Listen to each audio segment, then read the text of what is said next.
My fellow Americans, young people across the country return to school this week.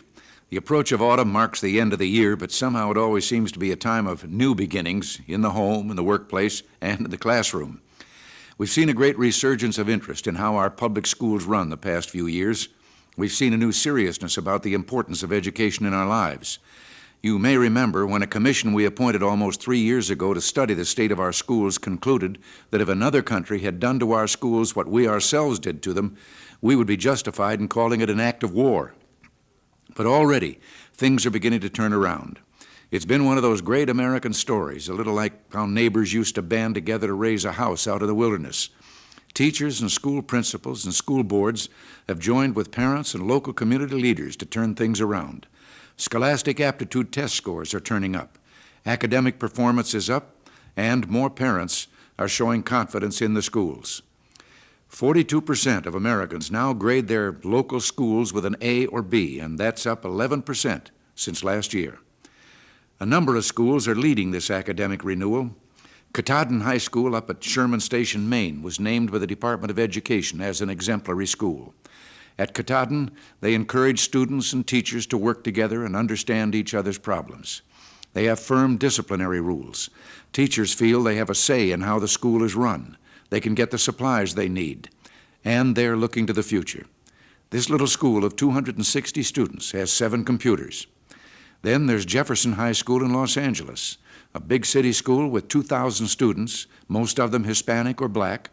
Principal Francis Nakano came to Jefferson 2 years ago and found walls full of graffiti and halls full of unruly youngsters. But Nakano turned it around. He started with discipline, fast, firm, and fair. He overhauled the buildings to create a climate for learning. He encouraged learning, recognizing and giving honors to the school's best scholars, and helping slow learners with a special program that has them sign a personal contract accepting responsibility for their own progress in return for special individual instruction. These are just 2 schools that are a part of our national renewal in education. But what we're doing isn't enough. We've got to do better. I propose that this week, the young people starting school and their parents and future employers accept some challenges. And they'll be tough challenges, the type you have to meet by yourself. First challenge, before this decade is out, we should regain at least half of what we lost in the 60s and 70s on scholastic aptitude test scores. As I said before, those scores are inching their way up, but not fast enough. Now, if you think, but I can't do anything to help, you're wrong. If you're a student who will take the scholastic aptitude test this year, study hard and do your very best, you can help lift our national average. Second, violence and disorder have no place in our schools. Parents worry about it, and so do many children. Before this decade is out, we should reduce crime in the schools so much that it becomes a mere anecdote in studies about our schools.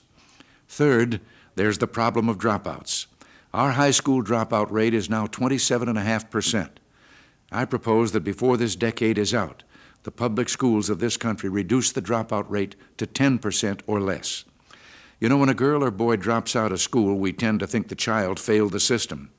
But I wonder sometimes if it isn't also true that the system failed the child. Sometimes they just need that extra little bit of care and motivation. There's one other great challenge I want to speak to you about: watching too much TV. Now, I don't want to sound like a scolding parent, but time given to a television show that ought to be given to a school book is time badly used. TV is entertaining and sometimes educational. It's part of the fabric of our lives. But watching TV is passive. It's not living life. Life involves effort and growth. You won't grow by watching a situation comedy, though you can grow by reading a book. I hope we aren't becoming a nation of watchers, because what made us great is that we've always been a nation of doers. A dynamic and secure American future requires keeping today's economic expansion strong for tomorrow. And to meet that challenge, we must begin meeting these crucial educational challenges today. Until next week, thanks for listening. God bless you.